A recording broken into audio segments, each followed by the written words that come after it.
melakukan diskusi Yes, but not dengan instant. topik energi baterai storage. Nah, hari ini untuk bagian yang pertama sudah hadir bersama-sama kita. Di sini yang pertama adalah Pak Ruli Firmansyah, Direktur Utama PLN Nusantara Power. Silakan Pak. Kita berikan aplaus untuk Pak Ruli kehadirannya. Kemudian untuk sesi ini juga sudah hadir secara online Mr. Saul Griffith, Co-founder and Chief Scientist Rewiring Australia. Halo, Mr. Saul. Good morning. Do you hear me? Yes, we can hear you. And you can hear us? I can. Fabulous. Thank you for having me. Okay, just wait for a minute. Pembicara kedua kita adalah Pak Saul Griffith yang nanti akan berbicara mengenai potensial in energy supply infrastructure and distribution for storage. Saudara-saudara, pemirsa ya, nyapanya pemirsa aja lah. Peserta dalam sesi ini, seperti yang kita ketahui bahwa salah satu tantangan dalam pengembangan renewable energy adalah banyaknya atau masifnya variabel renewable energy, yaitu PLTS yang menggunakan energi surya dan pembangkit angin. Kedua jenis energi ini kita ketahui digolongkan ke dalam kategori energi yang intermittent dan non-dispatchable. Jadi dia tidak selalu ada ketika diperlukan dan dia juga sulit untuk di-dispatch. Sehingga jadi kalau di operasi sistem itu biasanya keduanya itu di mass run, nggak di dispatch. Nah, karena itu ketika kita melakukan transisi energi yang ini menjadi backbone-nya, diperlukan penyimpanan energi, diperlukan storage yang andal. Nah, hari ini kita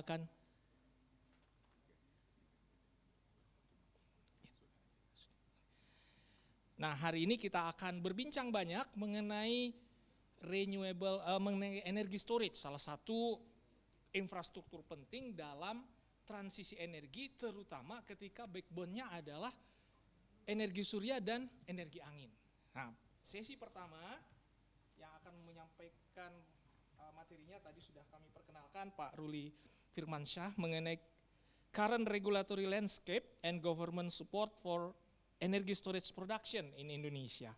Kira-kira itu yang akan jadi topik Pak Ruli.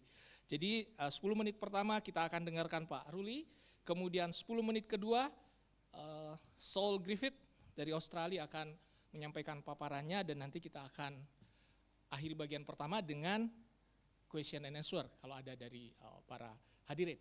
Demikian kami mulai dengan mempersilahkan Pak Ruli menyampaikan paparannya. Silakan Pak. Terima kasih moderator. Bismillahirrahmanirrahim. Assalamualaikum warahmatullahi wabarakatuh. Pertama-tama terima kasih atas kehadiran Bapak dan Ibu semua dalam acara seminar di EBTK ini. Seperti tadi moderator sudah sampaikan bahwa saya dari PLN Nusantara Power akan menyampaikan apa-apa yang telah kita lakukan, apa-apa kontribusi dari PLN Nusantara Power dalam menuju Indonesia net zero emission di tahun 2060. Terima kasih Bu. Pertama-tama izinkan saya menjelaskan dulu apa itu PLN Nusantara Power. PLN Nusantara Power adalah dulunya namanya PT Pembangkitan Jawa Bali. Pertanggal 1 Januari kita bertransformasi jadi PLN Nusantara Power. Per 31 Desember aset kita sekitar 7,8 giga dengan nilai 150 triliun, 170 triliun kurang lebih. Saat ini aset kita sudah berkembang menjadi 18 giga dengan nilai 330 triliun. Dan di akhir 2025 nanti 2 tahun ke depan akan berkembang menjadi 23 giga atau 23,7 giga. Kami memproduksi 32% dari kapasitas terpasang power plant di Indonesia sebesar 73,7 giga. yang terdiri dari bahan bakar batu bara 9,9 giga, gas 10,5 giga, diesel 1,1 giga, hydro 2,1 giga, dan solar 40 giga, 39,15 giga. Kami memproduksi 25,5 ribu gigawatt hours dan mempekerjakan 5.129 orang tenaga kerja tetap. Lanjut.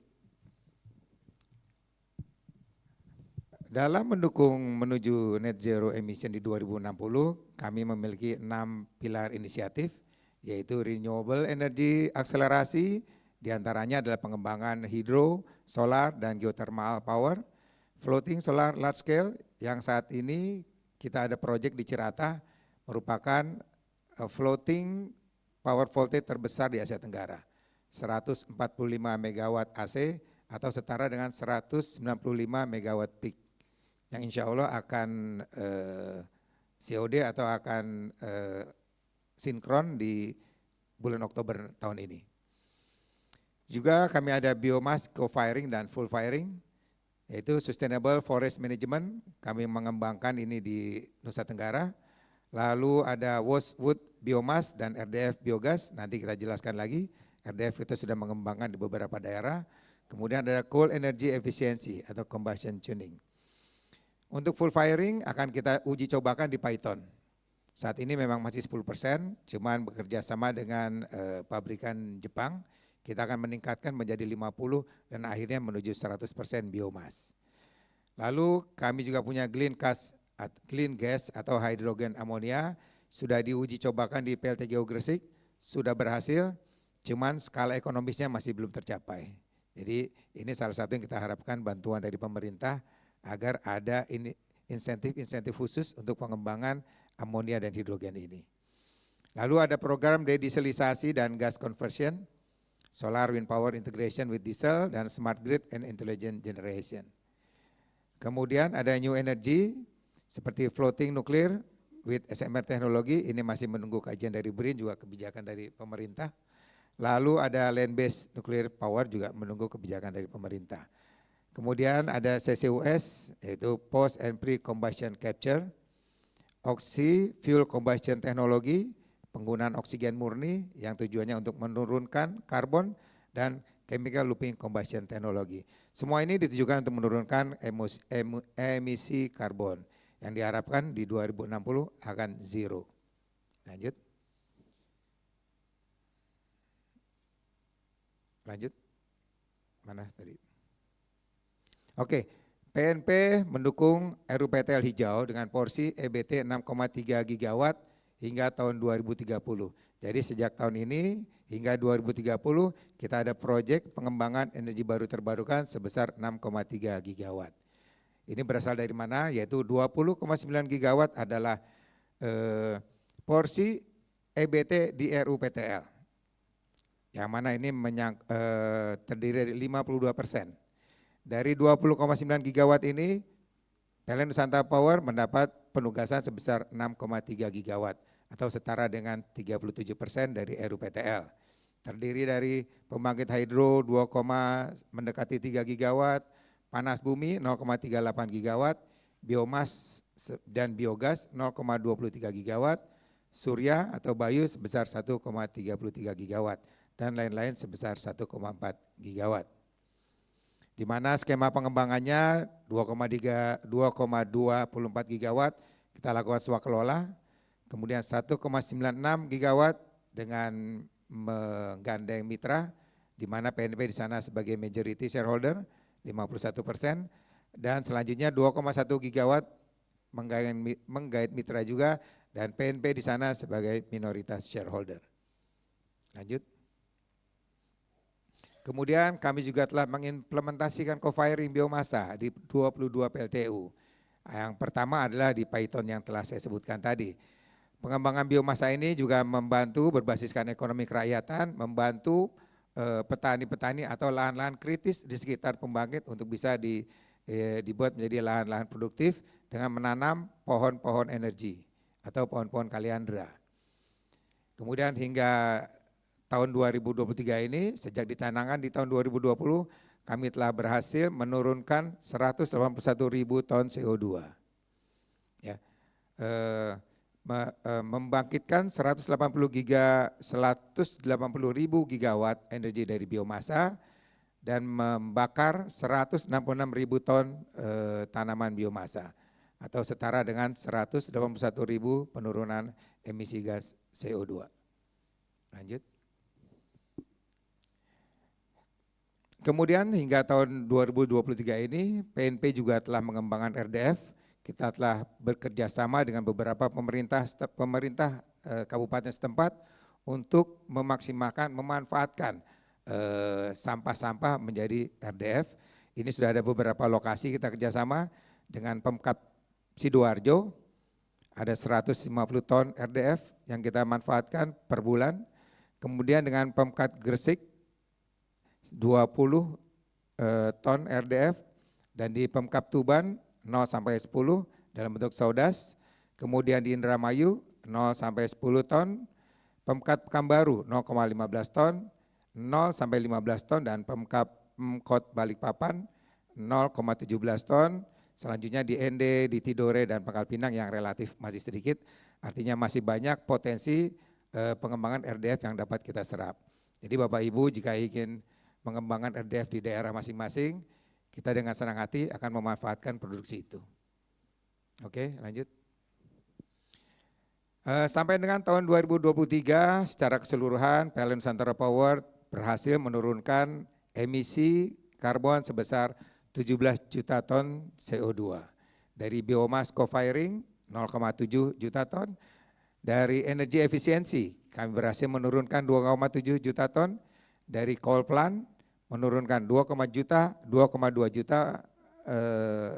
ton CO2, lalu dari tuning gas combined cycle, dari tadinya open cycle kita kembangkan menjadi combined cycle, berhasil menurunkan 7 juta CO2, dan dari renewable energy kami berhasil menurunkan 4,5 juta ton CO2. Total sampai tahun 2023 ini telah 17 juta ton CO2 yang berhasil kami turunkan. Lanjut. Maaf Pak Ruli, itu timernya. Oke. Untuk storage system, kami juga sudah mengembangkan storage system di Bawean. Itu ada terintegrasi, ada PLTMG, ada PLTD, ada PLS, dan storage system BESS. BESS ini dimanfaatkan pada saat untuk pemakaian sendiri, baru untuk pemakaian sendiri dari CNG. Juga kita sudah manfaatkan sebesar 1,3 MWh. Untuk berantas sudah memanfaatkan storage 4,48 kWh, dan UP Cirata kita sudah memanfaatkan 450 kWh, dan Python juga untuk pembangunan rooftop. Di tahun ini ada total ada 1-2 mega untuk pemakaian sendiri di unit-unit PLTU kita. Lanjut. Oke. Pengembangan Green Power Plant di Nusantara Power. Untuk kapasitas terbesar, kami telah memiliki PLTA dengan total kapasitas 1,3 gigawatt, yaitu di Brantas, Cirata, serta solar ground mounted di Cirata sebesar 1 megawatt. Kita punya kapasitas solar PV terbesar di Cirata yang telah saya sebutkan tadi, sebagai pionir co-firing biomasa PLTU di Python, terdepan dalam riset inovasi dan partnership untuk pengembangan 6,3 gigawatt di 5 tahun ke depan. Lanjut. Ini sudah saya sebutkan tadi, untuk Python kita akan menuju di mainly firing, kita kita mengembangkan 6,3 gigawatt, 2,36 gigawatt target priority dengan berbagai macam capacity dan berbagai macam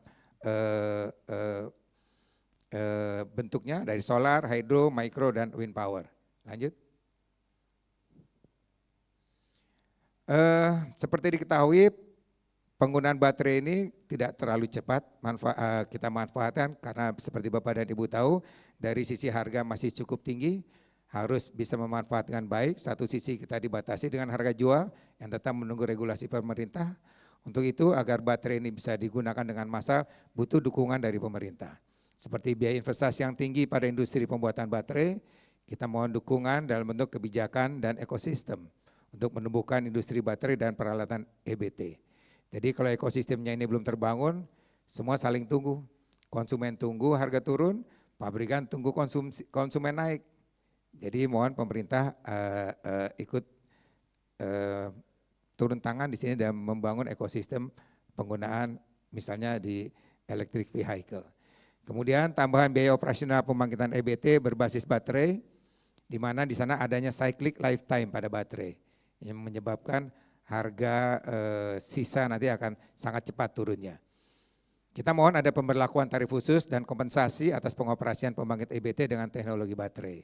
Kemudian akselerasi implementasi Perpres 112 2022 yang diharapkan dapat diterapkan secara konsisten.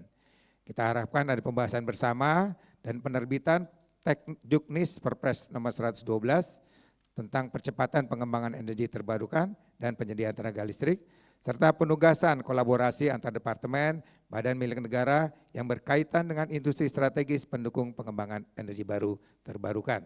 Kemudian, dukungan regulasi penyediaan biomasa untuk keperluan domestik.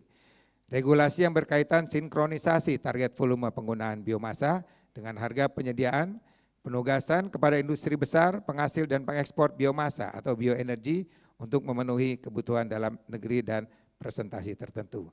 Demikian dari saya, terima kasih. Billahi taufiq wal hidayah. Wassalamualaikum warahmatullahi wabarakatuh. Terima kasih Pak Ruli. Kita berikan aplaus sekali lagi untuk Pak Ruli Firmansyah untuk progres yang luar biasa dari Nusantara Power ya Pak ya. Progres luar biasa untuk menuju ke zero emission. Selanjutnya,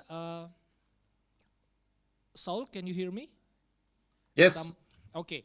So the next presenter today is Saul Griffith from Rewiring Australia. Saul Griffith is a co-founder and chief scientist for Rewiring Australia. So this time is yours, Saul, to present the potential in energy supply, infrastructure, and distribution for storage. So time is yours, please. All right. I'm sharing the presentation. Please confirm you see a slide that says Rewiring Australia. Yep. Okay, it's already shown. Okay, so I have for the last 20 years lived in, or 25 years in America, in California as a clean energy entrepreneur. I'm the founder of 10 energy companies in solar, in wind, in hydrogen, in air conditioning, and in electric vehicles. In 2019, frustrated by progress on climate, I started writing books and working on policy. So I wrote the book Electrify for America, which is a deep dive into the American energy economy. It was really a policy prescription, and very proud that that and work with Rewiring America led to the Inflation Reduction Act. And then the big switch is about electrification of the Australian economy and the possibilities for Australia to go much faster than anticipated on climate action, because the economics are now favorable for a total electrification of the economy. Both of those books were based on work I did for the Department of Energy in the US, which resulted in the slide that's taking a long time to load. My apologies. Sorry, Saul, your slide is only one slide, or? Oh, no, slides haven't moved yet. We only see one slide here.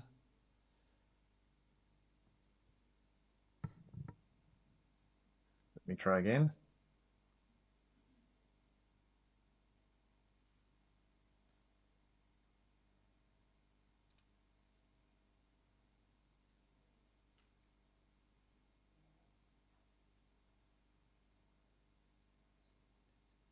You should have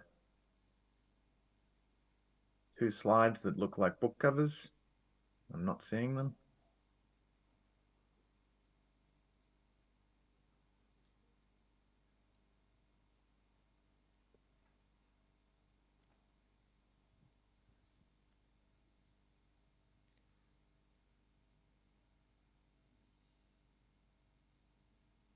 Maybe you can restart your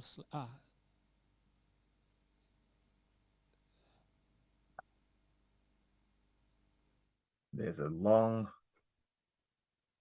delay. I'm not even showing that slide. So hold on 1 second.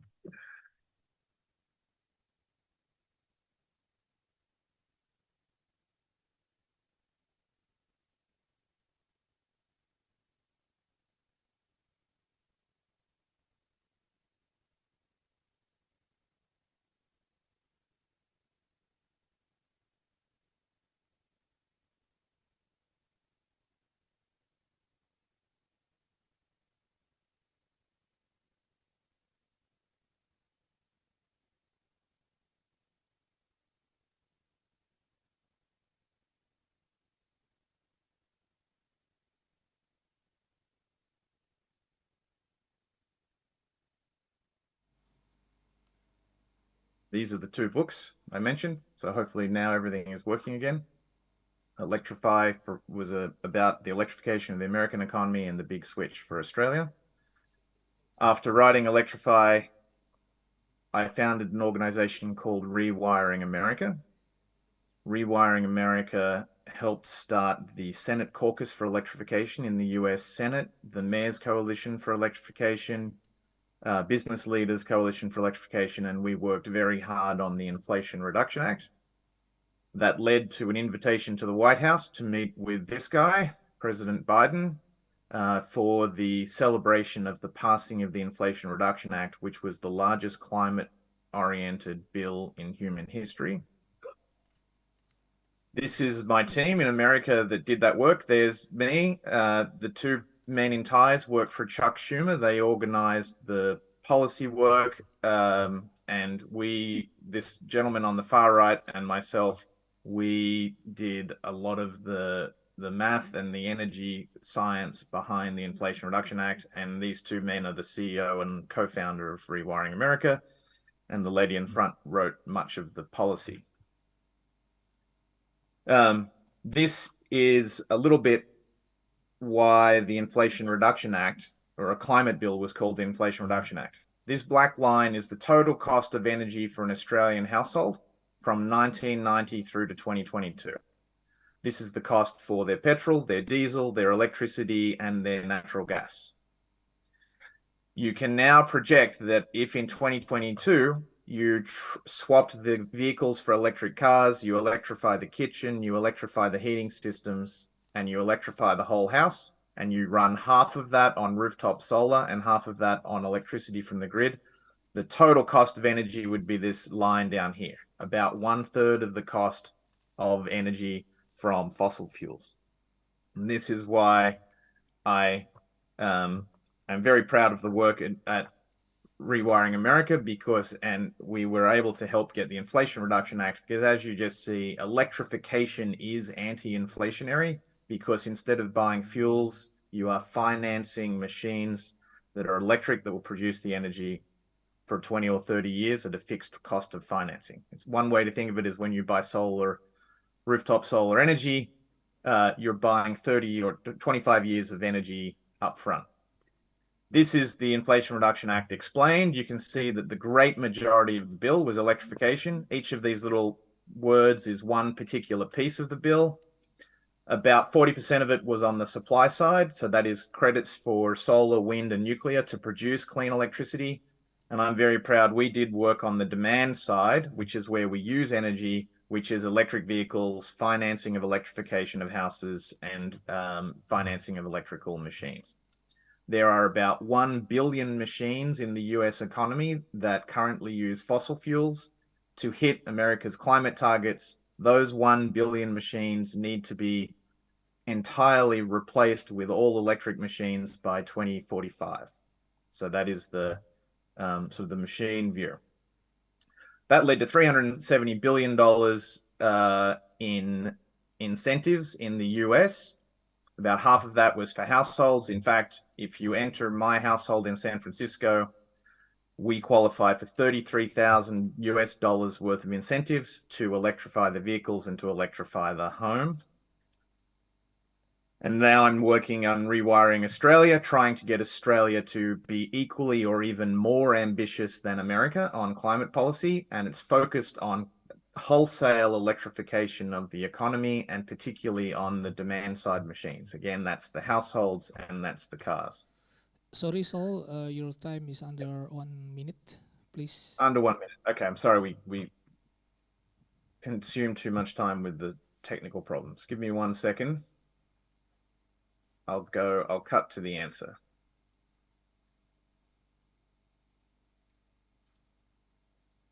If I can, just finish with 2 slides, given the delay. This is the extraordinary story for an average Australian household. It would be a different but similar story in Indonesia. Today, the total energy use per day is 102 kilowatt hours. Most of it is vehicle fuels, and a lot of it is generation losses from using coal to make electricity.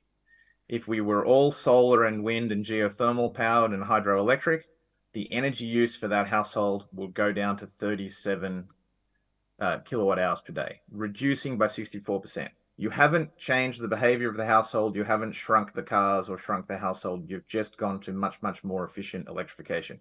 This really is the short form of the argument behind the book Electrify. What it does mean is to zero out emissions in Australia, you need to go from current 14 kilowatt hours of electricity delivered to a household to 37 kilowatt hours per day. So we need to nearly triple the amount of electricity we deliver. And the rest of the talk I was going to give was really that the cheapest way to do that in Australia, and this is an extraordinary slide, rooftop solar installs in Australia at under $1 Australian dollar per kilowatt. It produces electricity at 4 cents per kilowatt hour, which is about 8 times cheaper than the 27.5 cents per kilowatt hour, which is the average price of grid electricity. Indonesia would be very well served to commit large amounts of resources to making sure that rooftop solar was on every building in Indonesia. It almost certainly could produce half or more of the energy for your households, and it would lead to a lowest cost energy system. That, of course, requires wide deployment of batteries in houses. So this is roughly the cost of solar with a battery on the house, 15 cents, still half the cost of the grid. That's with batteries installing at about 900 Australian dollars per kilowatt hour. So my current focus is working on reform of the regulatory bodies for the Australian electricity market to enable households to more easily electrify, and working with the Australian government on figuring out how to finance this transition. In America, it's 1 billion machines. In Australia, it's 100 million machines. That's 20 million cars and 10 million cook stoves, etc. How will Australians afford to buy all of those machines in the next 20 years, which is what they need to meet their electrification and their climate goals? And I'll finish there. Thanks very much.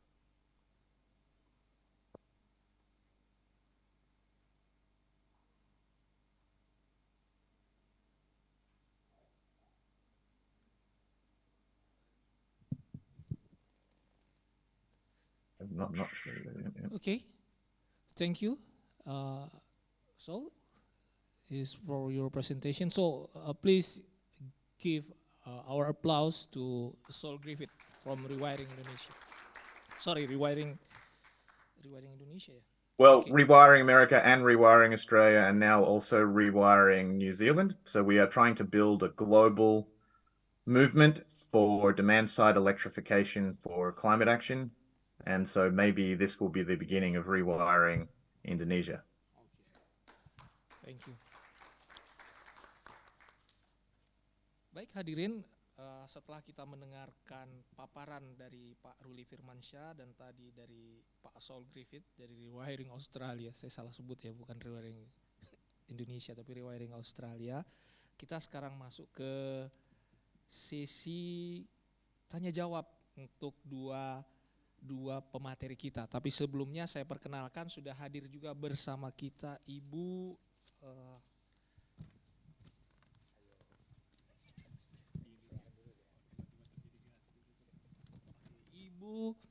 Dr. Khotimah Fauzia.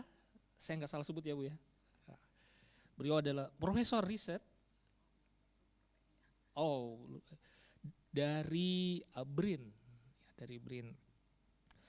yang nanti akan bersama kita Bu Khotimal Fauzia nanti akan memaparkan mengenai breakthrough teknologi in battery and manufacturing and potential application in Indonesia. Ya Bu ya. Tapi sebelum kita mendengarkan Bu panggilannya apa Ibu? Fauzia. Sebelum kita mendengarkan Ibu Fauzia memaparkan materinya, kita masuk dulu ke acara question and answer, pertanyaan. Silahkan Anda mengacungkan jari, kita ada waktu 15 menit untuk tanya jawab ini. Silakan Anda mengacungkan terus menyebutkan Anda berasal dari institusi mana, lalu pertanyaannya ditujukan kepada siapa. Karena ini bagian pertama, berarti pertanyaannya hanya ditujukan kepada Pak Ruli dan Saul Griffith yang ada di online sana. Ya? 2 pertanyaan, oh sudah dikunci, 2 pertanyaan. Silakan, penanya pertama, langsung aja ya.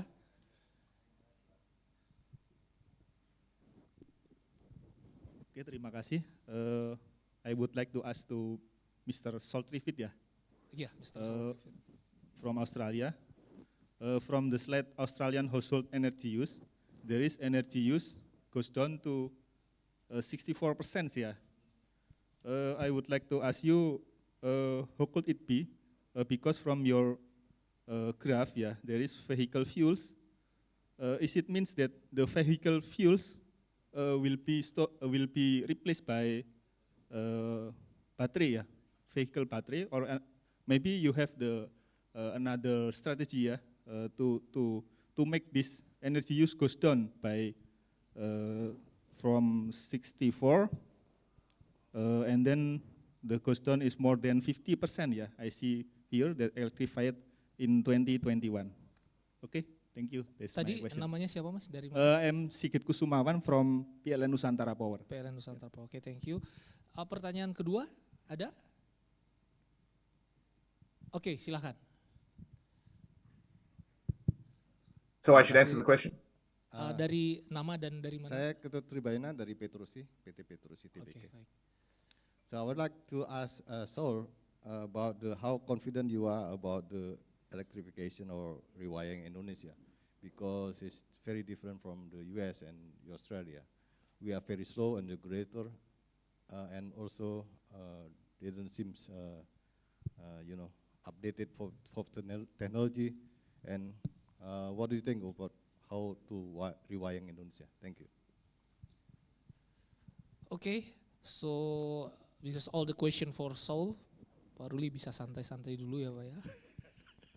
Okay, please Saul, your answer for the both So question. first, the book Electrify goes into enormous detail on this, and the title Electrify is because for 50 years we've had energy efficiency as a policy, but electrification is actually the efficiency. And to the gentleman's question, when you use diesel or petrol to run a car, about 80% of the energy in the diesel or petrol is lost. The efficiency of the same size vehicle, electric, is the electric vehicle uses one quarter of the amount of primary energy of an oil, petrol, or diesel car. When you use electric cooking instead of natural gas, it uses half the energy of the natural gas. When you use electric heating through heat pumps instead of natural gas, you use one third of the energy of natural gas. So electrification really is the only strategy to get to zero emissions, and it also happens to give you this very, very big efficiency win. It would also be true. Now, Australia and America, which I'm very familiar with, they are larger houses. Most houses have one in America 1.9 cars, in Australia 1.8 cars. I think in Indonesia, each house has one quarter of a car and two motorcycles. But even if it's motorcycles, electrification of those motorcycles will lower the total amount of energy needed to run those vehicles by one third or one quarter. So that's how you get very big reduction. As regards rewiring Indonesia, I think you have very high population density, which makes things a little bit more difficult, but you don't have bad behavior like Americans and Australians who want cars that are much too big. And you also live much closer to the equator, so your solar potential is extraordinary. With batteries now, in an equatorial place that has very good solar, combined with those batteries, you can solve the reliability problem for all 365 days of the year. The costs of batteries that are installing in cars in 2025 is predicted to be about $106 a kilowatt hour. That's very, very cheap. So you must believe that by 2025 or 2030, the cost of energy storage in batteries will probably be $250 a kilowatt hour, which really is the fundamental enabling technology that makes this pretty easy. And Indonesia does not have the winter problem nearly as badly as America does in terms of how do you, because in winter you use more energy and there's less sunshine. So the challenge in America is winter, but because you are equatorial, you can match your energy very well to solar. Also, because you have some geothermal and hydro, they are reliable, high capacity factor resources that can also help with occasional dark days.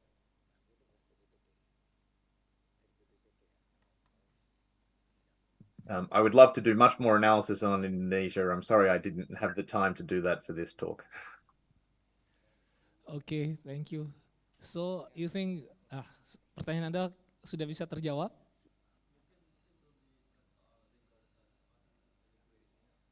Regulation di Australia, ya, oke. So, can you explain more detail about the regulation for energy storage in Australia as an example for us in Indonesia, please? Australia does not have a good Yes. example, nor does America yet. The easy example is this. When I buy an electric car today, the cost of the batteries is about $200 a kilowatt hour. When I buy an electric battery for my home, the cost is about $1,000 a kilowatt hour. That is because the household battery sits in a different regulatory environment governed by building codes as opposed to a car. So you could lower the cost of batteries merely by thinking very carefully about making your building codes favorable to batteries. Australia has done a good job on rooftop solar regulatory policy, but they are limiting now the amount of solar that can be shared amongst neighbors. So we have a problem with the regulations of our utilities and our electricity providers.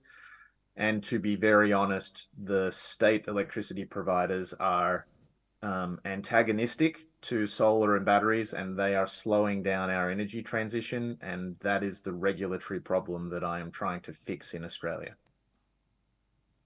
Okay, thank you. So, my conclusion is the specific regulation for energy storage is not exist yet, yeah, in Australia, even in Australia. It exists a little bit. It is imperfect. Okay.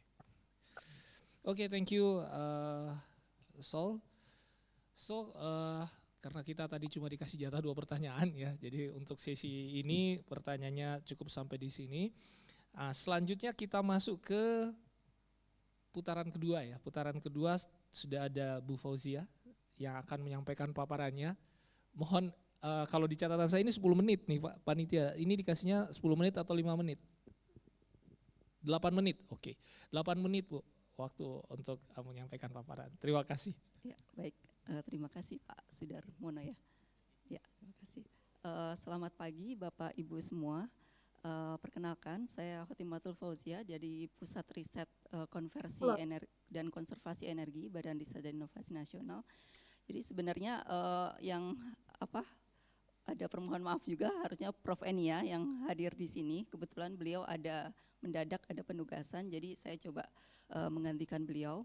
Mungkin saya akan coba menjelaskan sedikit ya terkait konsep energy storage, pemakaian antara baterai dan hidrogen, dan juga hasil dari kajian yang sudah kita lakukan, terutama untuk di isolated dan remote island. Oke, mungkin kita sudah banyak tahu ya teknologi untuk mempercepat transisi energi menuju net zero emission. Salah satunya yang penting yaitu ada baterai storage, hydrogen, electrification, kemudian teknologi CCUS dan juga nuklir. Nah, mungkin di sini kita akan fokus di dua ini untuk energy storage dan hidrogen. Tadi disebutkan bahwa energy storage ini menjadi salah satu yang paling penting gitu ya, terutama untuk transisi karena intermitensi dari EBT itu sendiri. Jadi bisa kita bilang energy storage ini yang bisa menjinakkan dari intermitensi EBT itu sendiri, sehingga perannya akan sangat penting. Nah, bagaimana hidrogen di sini bisa berperan? Next. Oke. Nah, ini mungkin sekilas kita lihat ya overview dari energy storage technology landscape. Bila kita lihat, bisa kita lihat di sini dari besarnya energi yang disimpan dan juga time. Jadi tiap teknologi ini memiliki karakteristik masing-masing ya. Sebagai contoh untuk short period ini ada superkapasitor, flywheel. Untuk baterai sendiri ini dia bisa masuk short dan medium period. Sedangkan untuk hydrogen itu dia memang lebih untuk long term atau long period energy storage system. Nah, tentu kombinasi atau tiap-tiap teknologi ini memiliki ini ya sesuai dengan kebutuhan dari sistem yang akan kita bangun. Nah, untuk prospek sendiri untuk hydrogen utilization di Indonesia, seperti kita tahu ya sebagian besar itu masih digunakan untuk bahan baku di industri. Jadi pemakaian utilisasinya itu masih banyak untuk industri pupuk, metanol dan lain-lain. Tapi untuk prospeknya sendiri ke depan future-nya itu utilization potensialnya ada di sini.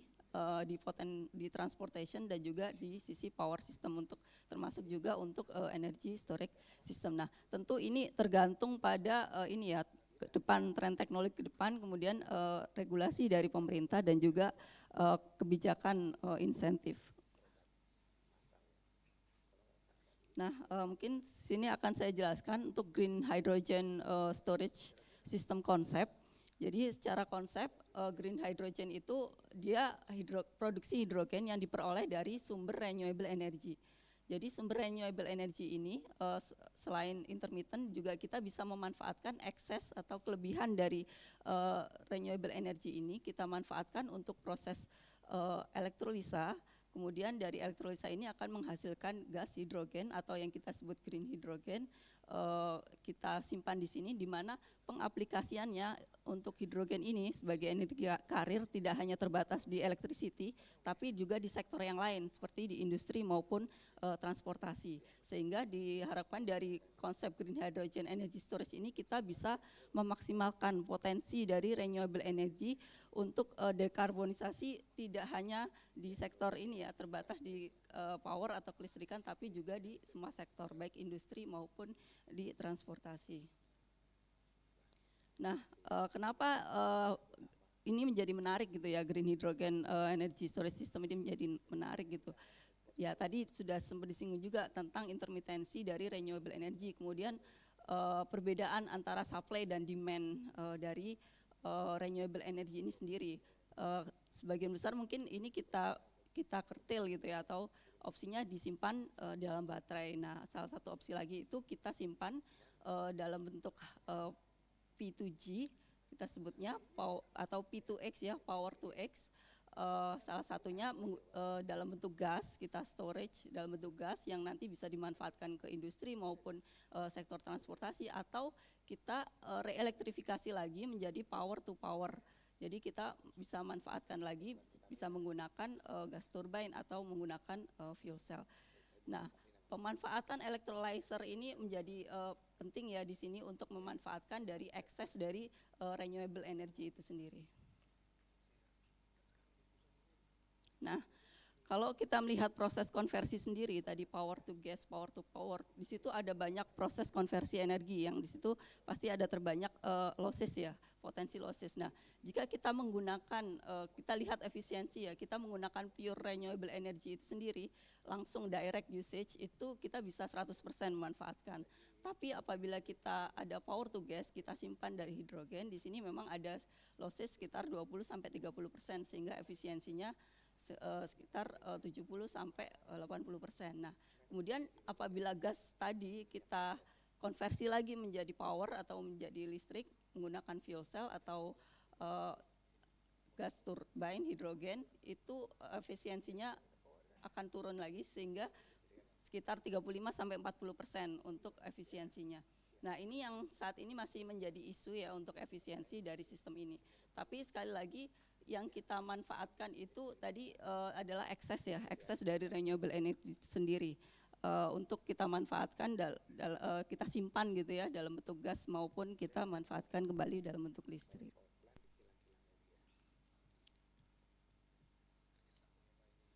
Nah, ini mungkin sama, saya coba skip. Nah, ini salah satu kajian kita bagaimana penerapan power to power untuk dedisilisasi. Sebagaimana tadi juga dijelaskan oleh Pak Ruli, ada di PLN ada program dedisilisasi, yaitu mencoba untuk menggantikan gitu ya diesel yang ada di daerah 3T. Nah, di sini konsepnya kita memanfaatkan ada hydrogen storage system di sini untuk power to gas dan juga fuel cell untuk kita kembalikan ke grid. Nah, diharapkan dari dengan adanya sistem ini bisa mengurangi penggunaan dari diesel.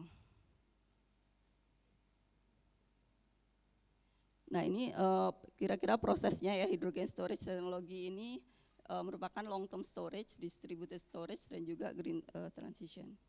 Nah, ini salah satu contoh kajian yang sudah kita lakukan untuk di daerah 3T, pulau terluar Indonesia. Kajian kita dengan PLN, ini sistem existing. Dari sistem existing ini, dari PV-nya ini masih terdapat ekses sehingga kita assess kira-kira berapa potensi yang bisa kita manfaatkan jika kita memanfaatkan sistem ini untuk menggantikan diesel yang ada untuk penurunan emisi. Nah, kita lakukan simulasi dengan berbagai skenario ya untuk mendapatkan hasil. Nah, dari ini kita merekomendasikan tiga skenario. Yang pertama itu untuk low tarif, tapi di sini pasti untuk reduksi dari CO2-nya itu kurang dari 20%, kemudian LCOE-nya atau harganya itu sekitar 2 kali lipat, tapi kita bisa mencapai sekitar 60% penurunan emisi, atau yang paling ekstrim kita hilangkan sama sekali dieselnya, tapi untuk secara kapasitas itu membutuhkan PLTS yang cukup besar, sangat besar ya di order megawatt, dan harganya juga tentu akan meningkat hampir 3 kali lipat dari LCOE awalnya. Nah, kira-kira seperti ini untuk yang skenario yang ketiga, yang untuk penurunan emisi kurang dari 20%, untuk kapasiti dieselnya ini dia bisa berkurang sekitar 50% dengan sedikit penambahan PV. Kemudian yang di skenario yang kedua yang ini itu dieselnya sudah kapasitasnya berkurang 80% dengan penambahan PV yang cukup besar di order 1 mega. Reduksi emisinya bisa mencapai kurang dari 60%. Kemudian yang keempat ini bisa kita lihat ya, ini untuk yang hitam ini untuk dieselnya sudah berkurang di sini, dan untuk yang skenario tanpa diesel ini yang biru ini semuanya berasal dari fuel cell. Sementara ini eksesnya ini kita masukkan ke electrolyzer. Jadi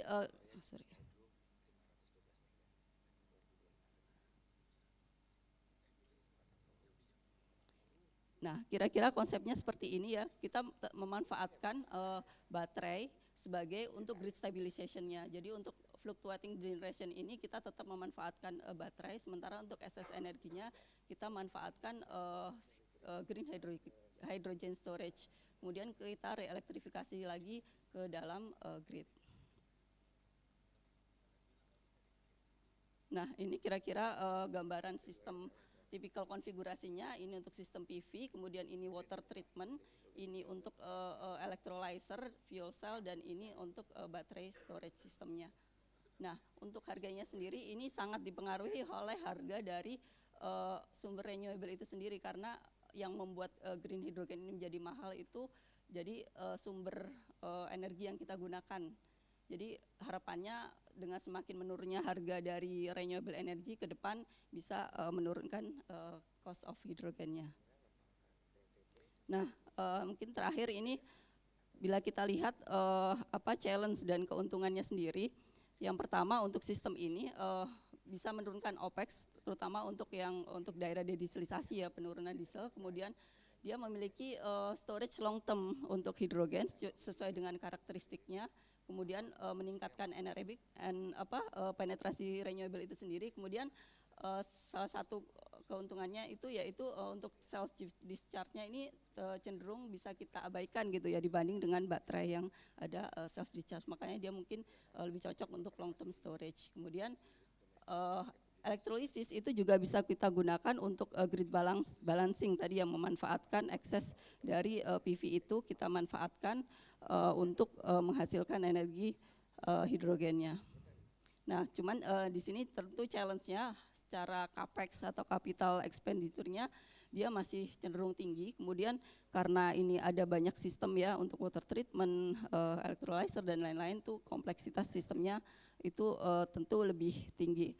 Kemudian membutuhkan sistem kontrol yang lebih advance dan OM-nya mungkin sedikit lebih ini ya dibanding hanya kita menggunakan PV. Bu Fauzia, terima kasih.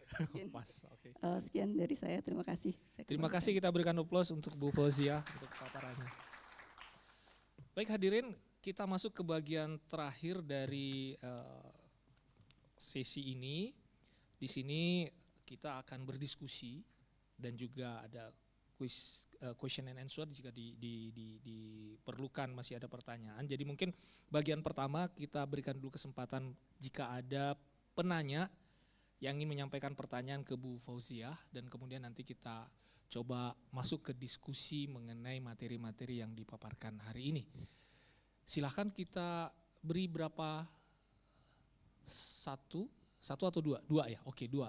Silahkan yang dari belakang dulu. Mohon disebutkan nama dan institusinya. Ya, terima kasih. Saya Erwin Darmawan dari Medco INP. Tadi di presentasi dijelaskan bahwa pembelian baterai lebih kepada end user load-nya apa seperti itu ya Bu. Sepertinya saat ini kita untuk konsep baterai masih fokus ke electrochemistry ya Bu ya, seperti itu.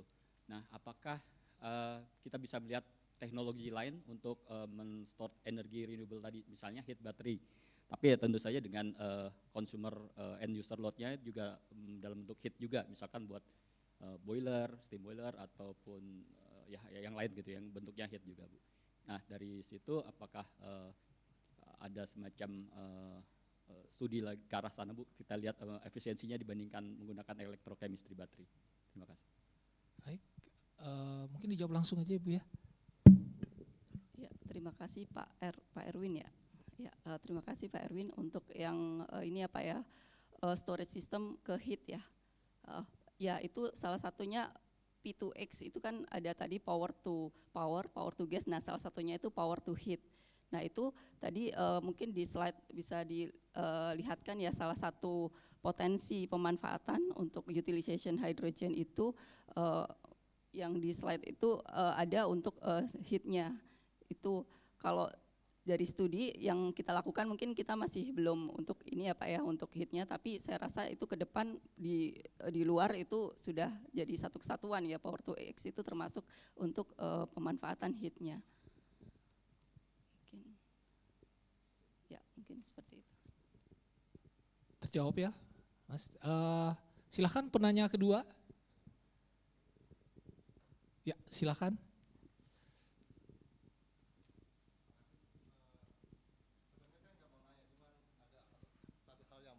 Dibahas dalam hal ini ya.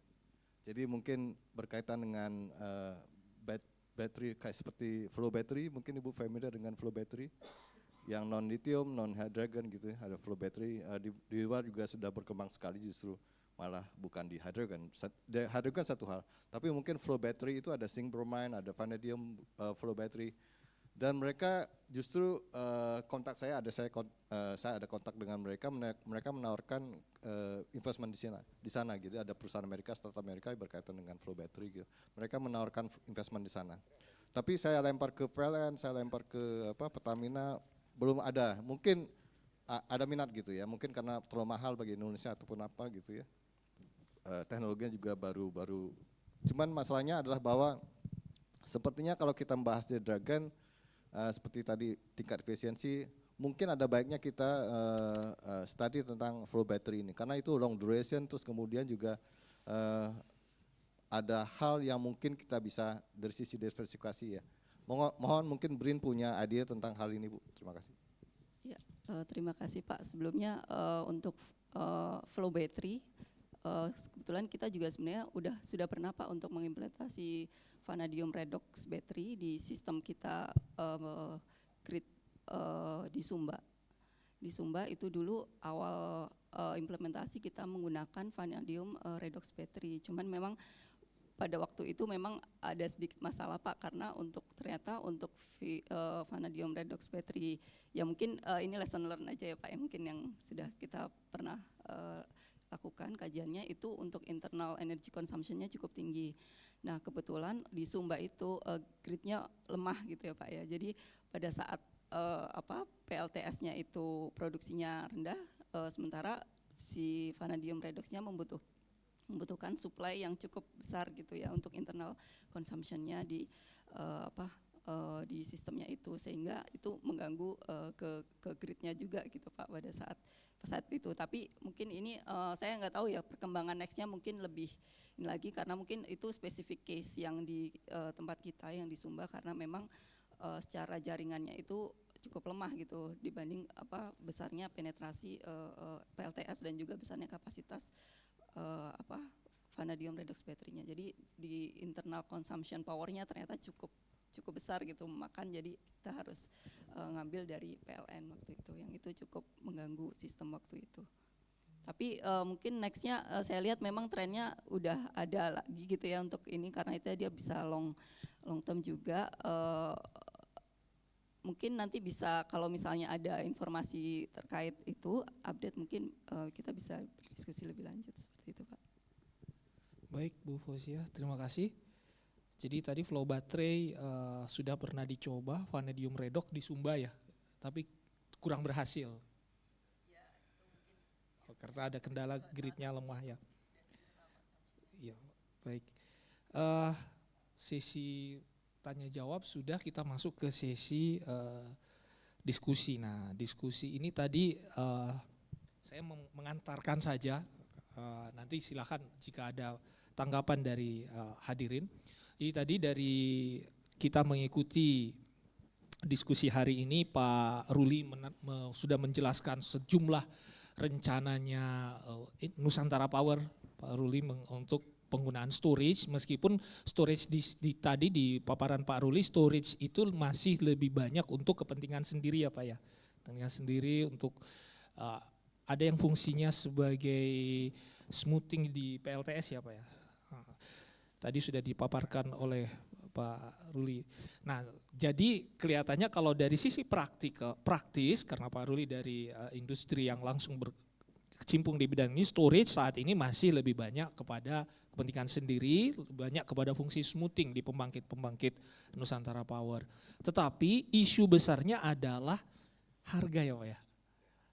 Harga isu besarnya. Jadi isu besar ini yang menyebabkan Pak Ruli tadi menyampaikan bahwa berani nggak nih pemerintah nih untuk memberikan insentif bagi energi storage. Mungkin Pak Ruli nanti bisa menambahkan sedikit dari apa yang kami catat. Kemudian tadi dari Saul Griffith ada satu masih yang sejalan dengan tadi isu yang diangkat oleh Pak Ruli adalah tadi kita lihat ada harga ya, solar rooftop itu 4 sen harganya. Kemudian ketika nambah storage, harganya menjadi 15,2 sen. Kalau storage-nya 33%. Lalu kalau storage-nya 66%, dia menjadi 26,1 sen dolar per kWh. Jadi masih isu yang kira-kira sama lah dengan kita di Indonesia, masih isu harga. Nah itu yang kami tangkap. Kemudian dari sisi teknologi, tadi secara umum kalau untuk daerah 3T ya Bu ya, 3T, BRIN sudah melakukan sejumlah riset dan beberapa cukup berhasil, begitu. Tetapi ada beberapa, tadi ada flow baterai, teknologi flow baterai yang belum menampakkan hasil ya, belum ada persoalan. Kemudian tadi juga power to heat belum masuk ke dalam findingnya ya, jadi belum terbukti atau belum pernah dilakukan ya Bu ya? Belum dilakukan. Jadi untuk storage ini secara teknologi dari apa yang dilakukan oleh BRIN, tetapi case-nya adalah pulau isolated island itu cukup berhasil. Jadi ada kalau kita lihat di sini isunya masih tetap di biaya. Kemudian kalau teknologi sebenarnya hampir tidak ada isu yang berarti ya Bu ya. Benar kayak gitu. Jadi kecuali kalau yang sifatnya pengembangan. Nah, mungkin Pak Ruli ada 1-2 hal yang ingin ditambahkan untuk membahas isu baterai ini. Ya, terima kasih. Baterai untuk industri memang belum massal digunakan. Sekarang masih banyak di electric vehicle ya. Electric vehicle. Kalau di industri atau di kelistrikan PLN banyak dipakai buat smoothing untuk menjaga efek dari intermittennya. Jadi kalau kita bangun 100 mega, 10 meganya baterai untuk menjaga intermittent. Kalau baterai sampai di 30-40%, harganya akan tinggi sekali Bu. Bahkan di beberapa negara juga sudah mulai melompat nih, ada yang langsung ke hidrogen, jadi dia nggak pakai baterai langsung ke hidrogen, karena akan memanfaatkan power plant yang ada dengan menggantikan dari tadi menggunakan gas menjadi hidrogen. Kita sudah coba itu di Gresik menggunakan hidrogen, sudah berhasil, cuman harganya yang masih terlalu tinggi. Jadi teknologi baterai ini saya nggak tahu, mungkin nanti Ibu Fauzia bisa menjelaskan ke depannya apa, kita fokus ke baterai atau mulai memikirkan energi lain seperti hidrogen, amonia, bahkan di Cina sudah mengembangkan namanya air storage. Jadi siang itu dia pompa oksigen, pompa udara ke storage di bawah tanah, malam dirilis menjadi energi listrik. Dan PLN juga sudah mengembangkan namanya pump storage. Pagi kita isi waduk dengan air, malamnya air dirilis menjadi energi listrik. Mungkin dari BRIN bisa menjelaskan ke depannya nanti akan seperti apa kita fokusnya. Apa tetap fokus baterai industri atau baterai untuk electric vehicle aja, lainnya kita pikirkan cara lain, mengingat sumber-sumber pembuatan hidrogen dalam proses elektrifikasinya kita punya bahan baku yang cukup banyak lah. Di Kalimantan Utara ada potensial 12-an gigawatt energi hijau dari hidro. Di Papua juga ada dengan potensi 20 gigawatt, itu hidro juga, mungkin bisa dibuat untuk elektrolisa, proses hidrogenisasi. Itu aja sementara dari saya, terima kasih. Pak Ruli, untuk memberikan pencerahan kepada hadirin, itu yang Bapak sudah eksperimenkan di Gresik itu harganya berapa Pak? Rp3.000 per kWh. Rp3.000 per kWh, jadi masih mahal sekali ya. Dan ini menjadi barrier besar untuk pengembangan energi storage di Indonesia. Silakan hadirin kalau ada yang memberikan tanggapan untuk Pak Ruli. Jadi isu besarnya adalah harga.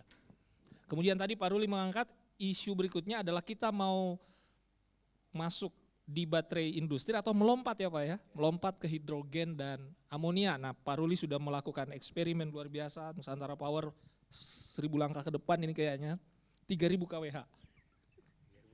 Rp3.000 per kWh. Silakan jika ada yang ingin menanggapi. Ya silakan Pak.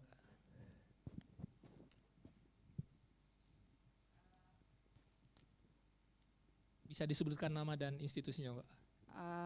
Terima kasih, nama saya Mada dari Watala Capital. Tadi sempat disampaikan oleh Pak Ruli dan Bu Fauzia ya mengenai penggunaan hidrogen sebagai salah satu solusi untuk storage system.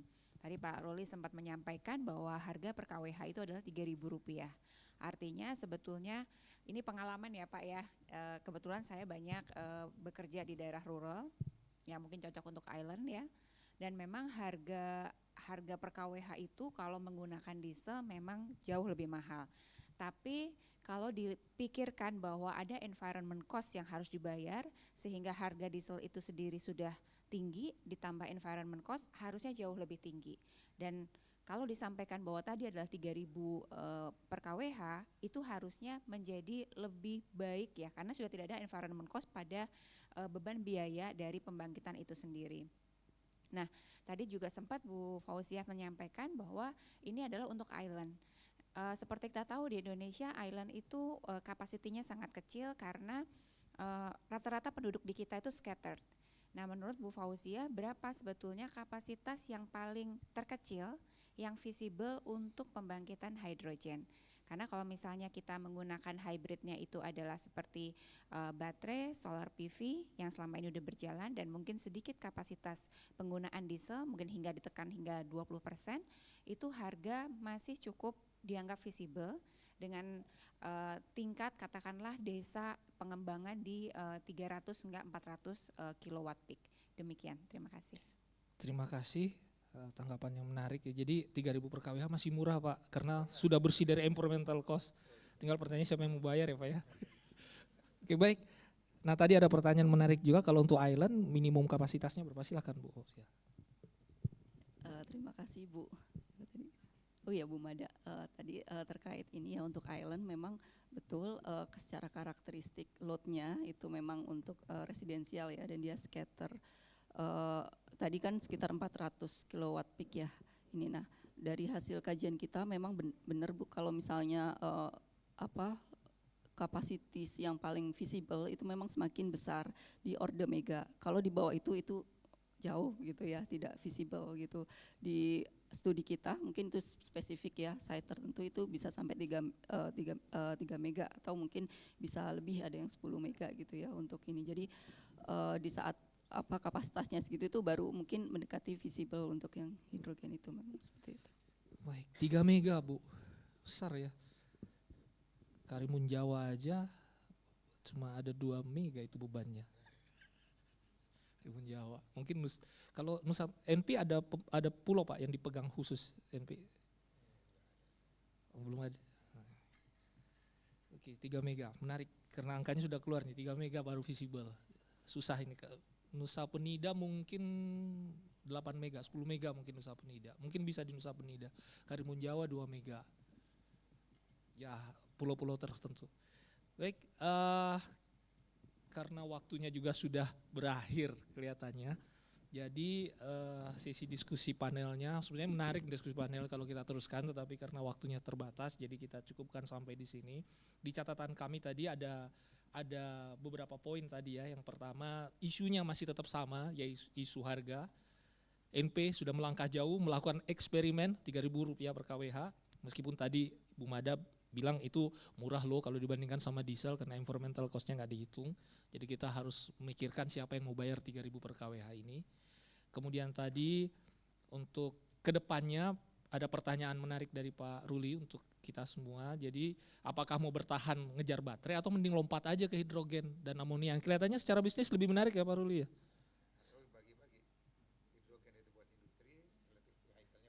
Oh, hidrogen buat industri, elektrik vehicle-nya buat baterai. Ini menarik gagasan dari Pak Ruli hari ini. Dan kemudian tadi untuk hidrogen sendiri ketika dikembangkan di skala isolated island ada suatu angka kuncian ya dari Bu Fauzia, 3 mega. Ya tinggal kita cari pulau mana yang bisa 3 mega. 3 mega yang bisa kira-kira minimum 3 mega lah ya. Baik, hadirin, itu sementara catatan yang bisa kita sampaikan untuk diskusi kita hari ini. Ada tambahan Bapak Ibu? Pak Ruli ada tambahan? Cukup dari Bu Fauzia? Baik. Terima kasih karena sudah tidak ada tambahan juga, jadi itu yang bisa kita simpulkan di sini. Untuk storage kita masih berhadapan dengan hal yang sama. Baik, hadirin, sekali lagi kita berikan applause kepada panelis kita yang ada di sini dan juga kepada Saul Griffith yang ada di online. Sorry. Dan untuk selanjutnya sebagai penutup dari acara ini kita akan ada penyerahan sertifikat yang akan diserahkan oleh Ibu Mada Ayu Hapsari sebagai Wakil Ketua Steering Committee dari kegiatan EBTKE Connex ini. Oke, silakan.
Terima kasih, dengan selesainya acara ini, sesi ini kita tutup dengan bacaan Alhamdulillahirrahmanirrahim. Terima kasih untuk perhatian Bapak Ibu. Saya lupa memperkenalkan diri, saya Sudarmono Sasmono dari Kuadran Energi Rekayasa, saya juga dosen di Telkom University. Terima kasih, sampai ketemu di lain kesempatan.